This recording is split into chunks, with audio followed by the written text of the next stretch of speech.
देखिए, मैं ये आवाज़ हमेशा रोज़ प्रत्येक दिन मीडिया में मैं उठा रहा हूँ। अब मैं आपका मीडिया के माध्यम से ये भी कहना जा रहा हूँ कि 26 तारीख को हमारे आदरणीय माननीय राष्ट्रीय अध्यक्ष कांग्रेस पार्टी के खड़गे जी भभुआ में आ रहे हैं, हवाई अड्डा में।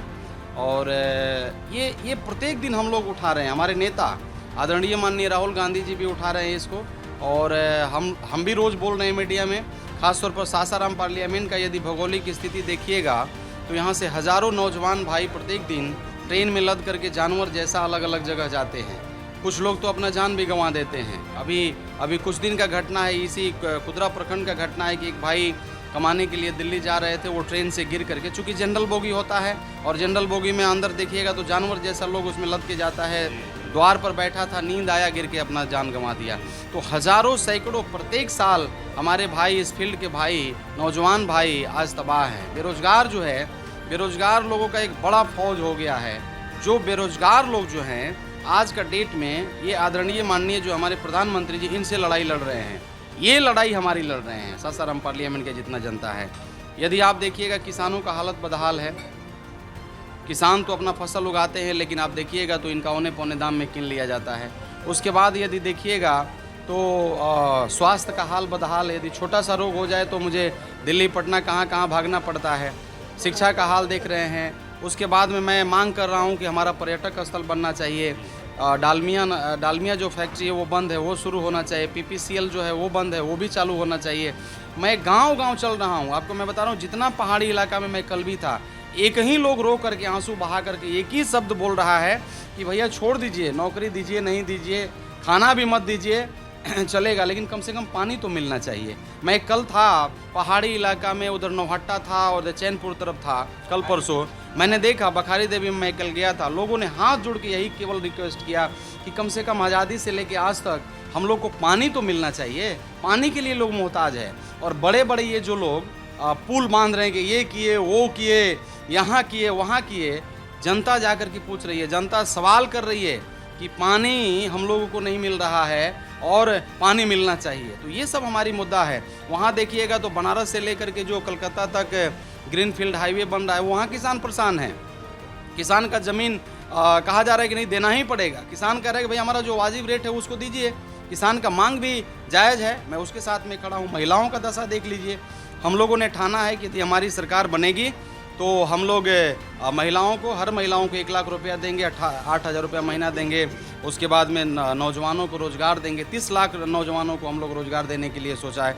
तो ये सब किसानों को MSP देंगे। ये सब हम लोग लेके मुद्दा गांव-गांव जा रहे हैं। 10 साल आवाज़ बंद हो गई है। मैं आपको बताना चाहता हूँ, सदन में 10 साल से आवाज़ बंद है। केंद्र सरकार जो है ना, वो अपेक्षित कर दिया है इस क्षेत्र को। केंद्र सरकार के द्वारा अपेक्षित किया गया है। विकास के नाम पर विकास जो है ना अंधा हो चुका है। केवल एक ही चीज़ चल रहा है, धर्म, जाति, संप्रदाय। मैं अफसोस के साथ कहना चाहता हूँ, आप देखे होंगे पेपर में, आप सब मीडिया से हैं, मेरे ऊपर में क्या क्या आरोप लगाया गया, आप सबको मालूम है। मैं आपको बताना चाहता हूँ, ये इसीलिए लगाया गया। मैं एक दिन पटना में था, मैं बड़ा सोच रहा था इस पर कि आखिर मैं कौन सा गुनाह किया हूँ, मैं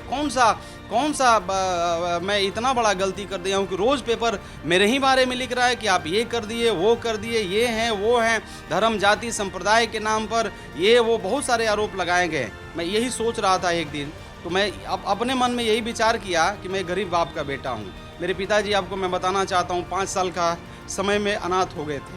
मैं वहाँ से सफ़र करके आया हूँ। इन लोगों ने मुझे तबाह कर दिया है चुनाव में। लोगों ने हर दिन मेरे ऊपर आरोप लगाया है, और आरोप इसीलिए लोगों ने लगाया है कि मैं गरीब बाप का बेटा हूं। आरोप इसीलिए लोग लगाया है, यदि मैं भी DMSP का बेटा होता, मैं भी बड़े घराने से आता, तो ये आरोप नहीं लगते। लोग आरोप लगाने वाले डरते। और मेरे ऊपर आरोप इसीलिए लोग लगाए हैं कि मैं गरीब बाप का बेटा हूँ, मजदूर का बेटा हूँ, मैं कुछ नहीं कर सकता उनको। इसलिए लोगों ने मेरे ऊपर आरोप लगाया है। खैर, उसमें मैं नहीं जाना चाहता हूँ। मैं जनता से मैं अपील करना चाहूँगा कि आपका बेटा, आपका भाई आपके साथ में खड़ा है और इस लड़ाई को मैं लड़ूंगा। सासाराम पार्लियामेंट का जनता जो है इस चुनाव को लड़ने जा रहा है। पर्यटन की असीम संभावनाएं हैं। यदि आपको मौका मिलता है, मेरी मांग है, मैं लड़ाई लड़ रहा हूँ। ये जो कैमूर का पहाड़ी है, जिसके हम लोग तराई में रहते हैं, बहुत सारे ऐसे कुंड हैं, झरने हैं, बहुत सारे पवित्र स्थल हैं, तीर्थ स्थल हैं। शेरशाह सूरी जी का धरती है, शेरगढ़ किला है, हमारे राजा हरिश्चंद्र जी का वहाँ पर एक कहने का मतलब इतिहास है, बहुत सारा ऐसा इतिहास है जो हमारे क्षेत्र में आता है। मैं मांग कर रहा हूँ, मैं आपको फिर से बोल रहा हूँ कि ये आवाज़ जो बंद है उस आवाज़ को मैं उठाऊंगा और इस सासाराम पार्लियामेंट के मान सम्मान के लिए मुझे खून पसीना भी बहाना पड़े तो मैं बहाऊंगा। बहुत बहुत धन्यवाद।